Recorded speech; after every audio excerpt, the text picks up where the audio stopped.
wonder, and almost you talk about going inward and not going outward. I almost wonder if a lot of these ancients were messing with ayahuasca. I mean, you talk about in the Vedas says the soma juice. You almost wonder if that's some sort of psychedelic. I wonder, and like Terrence McKenna talks about. I did a video about this too. Talks about the stoned ape theory, where Yeah, yeah, that's a great one. I yeah, love it. where he like apes got out of there, had to get out of the jungle and look for different foods and started eating Eat the mushrooms. mushrooms. Yeah. I wouldn't be surprised, but yeah, I mean, there is evidence in the mystery religions. They talk about drinking something called the kykeon. Some have assumed that's the soma. There are even in one Gnostic ritual, by Marcus the magician, the Valentinian, he says, I think Hippolytus is the one. No, Irenaeus is talking about it, and he says he takes out the wine, he puts some herbs, it bubbles, he passes it around, and people immediately go on to an altered state. So there's a lot of and a lot of there's a lot of berries and fruits and special concoctions that are detailed in some of the Gnostic Gospels as well as the other religions. So I wouldn't be surprised there was mind altering substance. That was the whole point, right? But you want to alter your mind. Of course, everybody's different. I mean, you can meditate, you can do alchemy, you can do ceremonial magic, you Hmm. can go on 2 hour jogging and alter your mind. Some people, it's just all you need is headphones and the right music. So it's Yeah. different for everybody how you want to get there. I mean, but psychedelics are kind of a great shortcut, but there are dangers involved, right? Yeah, you can meditate 200 times to get the same effect as one evening of ayahuasca, but there's risks involved. Yeah. Yeah. And it's funny because like you talk about music, people throwing on their headphones, and then that goes back to the Orphic Mysteries thing. The music playing in your head is like a vibration that's like tuning Mm, your frequency a little bit to some sort of, and like you like even when I listen to good music, it hypes me up, makes me feel a certain way. yeah, It's almost like an alchemical yeah. procedure just to listen to music, you Yeah, know? your consciousness is shifting. You're piercing behind the veil where you're experiencing life instead of just intellectually knowing it or Right. being moved by your emotions. There's something greater out there. You're in the zone. Yeah, and it makes me think of the one of the seven hermetic principles, which one is like the principle of polarity and rhythm, and it's always the same. Everything is moving, and nothing rests. Mm-hmm. We're even in the realm of quantum science, and I'm no expert at this whatsoever, but I do know from reading, I do know that they talk about everything being like a wavicle. It's not really Mm-hmm. a particle, but not really a wave, but sort of in the middle where everything's sort of connected. And there's sort of like this, we're just like in this big wave. Everything's just waves, which is really kind of crazy to think about.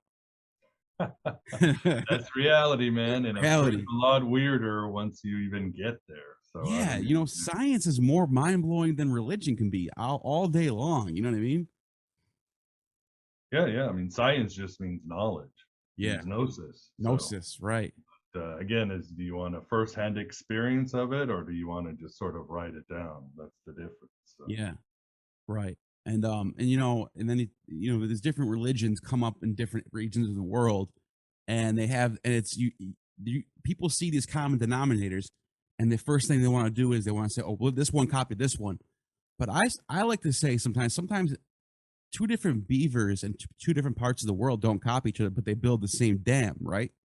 So I think in the same way, humans are naturally through evolution coming up with these religious attitudes of the world, um, and it can be similar because they're looking up at the stars and they're seeing the same amount of planets and they're seeing the same amount of everything, all the same movements. So they're writing similar things in that sense. And we were talking about them, and I just thought about this actually. We were talking about the monad splitting into two, becoming a decad. Yeah. And there's actually a verse in the Tao Te Ching about the yin and the yang Hmm. splitting. It says one becomes two, two becomes three, and three becomes the world or something along those lines. But like that was what Pythagoras was saying, and I highly doubt that Lao Tzu was copying Pythagoras or other way around. I just think this is deep gnosis. They're both in a way Gnostics in their own way. I think Yeah, Knox. yeah, it's just, I mean, it's pretty logical how you see the world. There are those who want to explore the world. There are those who will see the world and say, this is a simulation. There's got to be a better reality. Yeah, it's just that it's the way the human mind is. We Yeah, explore things, we come to some logical conclusions about the world. I mean, you could make cases like, for example, Pythagoras was in the court of the Persian king for a while. yeah, for So like 10 years. obviously, yeah, so therefore he would have been accessible to some of the wisdom of the East because Right. Persia was like the metropolitan enlightened culture at the time that had libraries and universities. So you never know. I Yeah. mean, we're all speculating here. None of us really know, but Right. or you could have, so he might have heard some Buddhist ideas, or he could have maybe left some ideas and it got to Buddhists. We don't know. I mean, Right. we know that there were Buddhist priests in Alexandria in 300 BC. So who was influencing who or telling who what was going on? We don't know. So And another part of that of forgotten history basically is the Mithraists. The Mithraism are they were very metropolitan in their philosophy and their religion. Is like you could see aspects of the East and aspects of the West in Mithraism. And so that was sort of like carrying the torch on both sides to each other. And I think that was one of the ways that these ideas spread throughout the world. But yeah, Mithra is a fascinating god. Yeah, he did start, I think, as an Hindu god, became a Persian god, the god of contracts, who kind of kept Ahriman mm, and Ahura Mazda from destroying, like Abraxas, Jung's yeah, Abraxas, kind of was on top, like, hey guys, let's get along so the universe doesn't destroy it. And then the Romans turned him into this sort of solar hero savior. So fascinating god, and I'm sure his the god I talked about, Phanes, he's been associated with Mithras, the god Aeon. So yeah.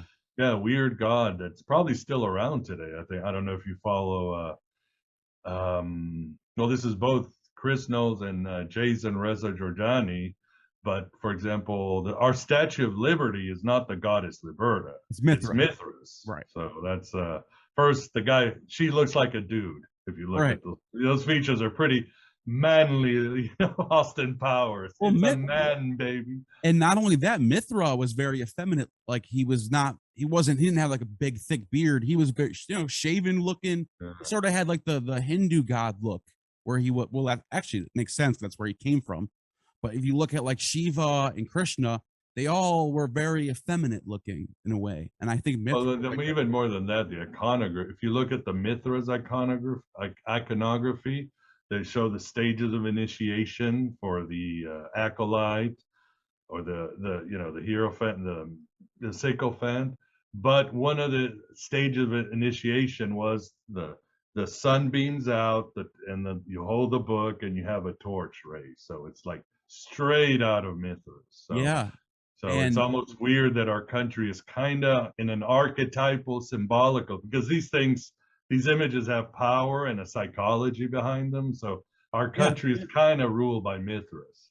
yeah, or Mithras as the in like the law, I would say, because Mithra is like a mediator, and like Yeah. so I think our constitution is very Mithraic, but I also think that Prometheus is ruling our scientific world, and Hmm. you can't. Prometheus is the most alive god on the planet right now because it's everyone is whether you like it or not, you're worshiping Prometheus by being on your computer, by lighting your fire at your Hmm. in your living room. This is Promethean, you know what I mean? And that's the future. And it's I'm just flipping through Prometheism right now. I'm still finishing it with by Giorgiani. We were just talking to that dude is his he is just on another level of intellect that I wish I could get to one day, but I don't know if I ever could. You just No, either born with it or you're not, dude. yeah, and it's great he's sharing all these ideas with the world. But Yeah. yeah, Prometheus, obviously a very Gnostic tale. What is it about? Zeus tells him, I need some slaves. So he creates humans, and then Prometheus is like, this is terrible. So in the story, you don't hear, but it's he and Athena who go and Athena helps him get the fire from Olympus. And Athena is obviously a cipher for Sophia. Prometheus is a cipher for Jesus or the Logos, because later he's Yes. crucified. He gets killed every day by the vulture or eaten out. Yeah, he But sacrifices they himself. steal the fire, the enlightenment, the technology, and they bring it to humans. And then humans, there's a prophecy that eventually humans will destroy Olympus and Zeus. So very Gnostic tale from the beginning. Then even yeah, as Chris Knowles has pointed out, you can even look at the Rockefeller Center. There's that statue, it's Prometheus, but it's more Mithras because it has Prometheus coming out of a rock. He's like sideways on a rock. So Yeah, that's fascinating.